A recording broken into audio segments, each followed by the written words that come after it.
Yo guys, what is going on? Welcome back to another one of my videos. Today we're looking at Mount and Blade 2 Bannerlord once again. Here today we are talking about some new features that are going to be in Bannerlord. Obviously a lot of these features are going to be a little bit older, some of them a bit more new and recent that they have released or have shown off in stream footage, whatever it might be. So real quick, I'm not going to be able to cover every single feature in this video. I might do future videos covering some other key features. But if you do want to stay up to date, I have down in the description the link to Tailworld's official website, in which they, usually post new content and whatnot all over that. So yeah, anyways, let's jump right into it.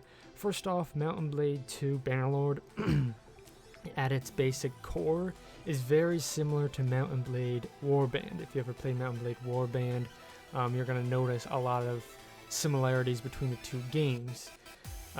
Obviously, these new features build upon an already great game, so these new features pretty much build upon what Warband was. Obviously, it's not called Warband 2, it's called Mount and Blade 2 Bannerlord, but it has very, like I said, similar aspects to it, such as new graphics, for example. They're going to be completely upgraded and up to date. They look super fantastic. More customization as far as your character, weapons, etc., etc., and a better in-depth feel, meaning like the atmosphere and all that good stuff. So, continuing on to actual detailed information about those features. One thing is a larger map, which is going to be still based in Calradia, similar to Warband. However, the map is going to be I think it's 3-4 times larger, something crazy like that. I've seen side-by-side comparisons or overlays where it's a huge difference. But in Calradia, there's going to be new factions. Same basic principle of each faction being different, such as units, tactics. Examples from past Mount and Blade is there's the Nords, and then you got some knights, you got Arabic knights, you got different cultures and whatnot. So there's that.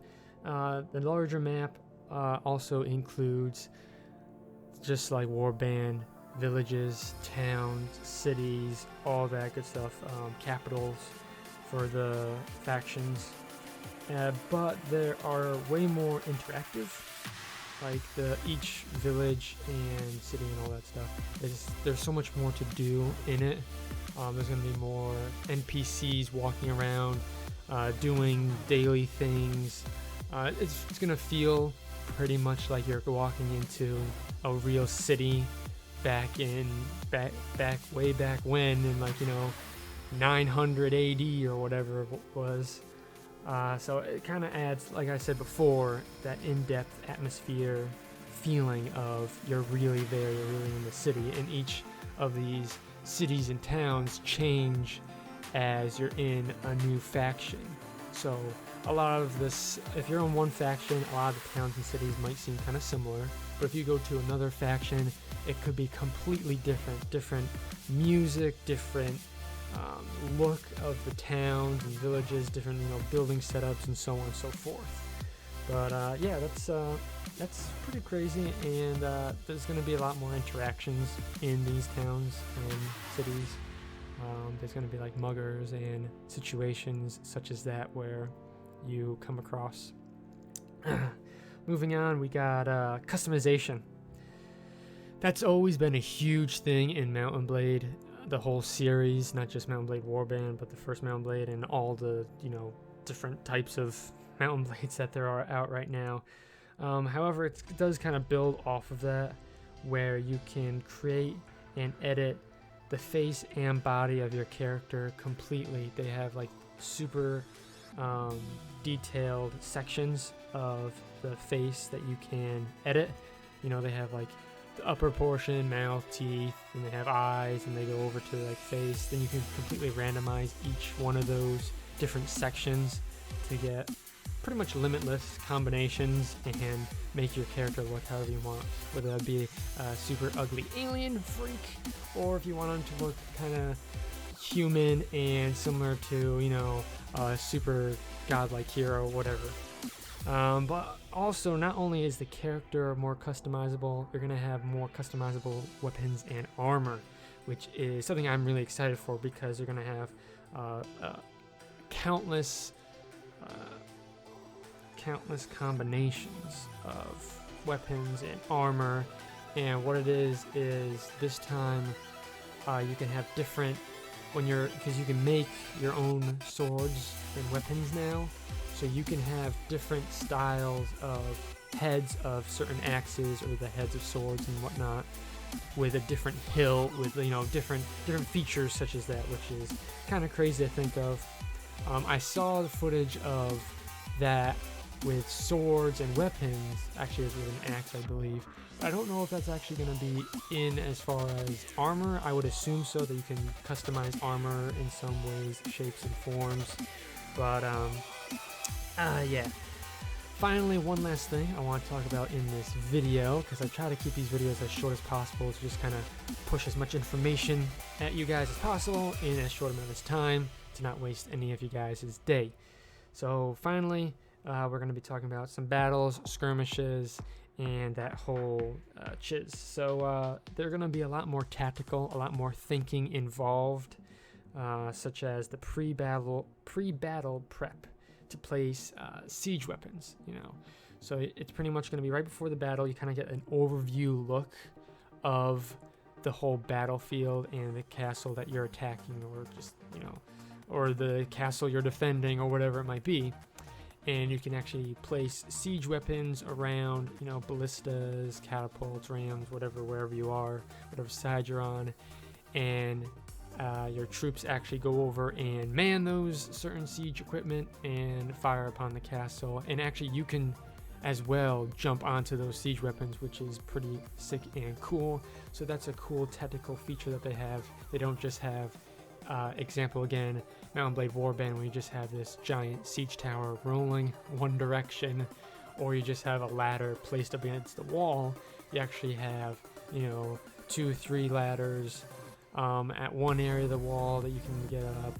You can follow a battering ram that's going to be taking down the gatehouse. You can go over to the other side where you got, you know, a siege tower where you can climb up and attack the walls from there. You got catapults sitting in the back firing and raining down upon the castle, which kind of also includes the castle is completely destructible. I don't know if like every single piece of it, I assume it is, because I actually heard that with a catapult you can actually make giant holes in the castle walls, so you can actually just be shooting a catapult at one portion of the wall and pretty much enter through there. So that's pretty cool. As well as moving on to, it's still tactical reasoning behind this battle, but the larger force may not always prevail, if you know what I mean. So you might have 300 units attacking a castle that only has 100 units in it. If you do the correct preparation, such as, you know, siege equipment, if you have higher grade units in your castle, so let's just say you have an elite unit, 100 elite units is obviously going to kill 300 peasants, or so on. Like, it's not always the numbers are going to make you win. It's not like that. It's more realistic, where not only do you have skill that matters, numbers do matter as well. I'm not saying, you know, if you have 500 units, you're going to lose against 50 units. I'd be surprised if that happened. But yeah, that pretty much sums it up. So these are some of the new key features for Mount and Blade 2 Bannerlord. I hope you guys really enjoyed the video. I hope to make some more of these as new features come out, as I kind of delve into the features and whatnot of Mount and Blade 2 or Mount and Blade 2 Bannerlord, excuse me. But thank you guys so much for watching. I really do appreciate it. I hope you guys learned something from the video, and I hope you guys got help from this and maybe thinking about pre-ordering the game when it finally comes out. Hopefully it comes out in, I think it's supposed to release in 2017. Hope it's Q1 of 2017. The sooner the better, that's all I know. If it came out next month, I would be totally fine with it. But thank you guys so much for watching. Please leave a like if you enjoy. Be sure to subscribe to see more videos such as this. And I'll be seeing everyone next time. Bye guys.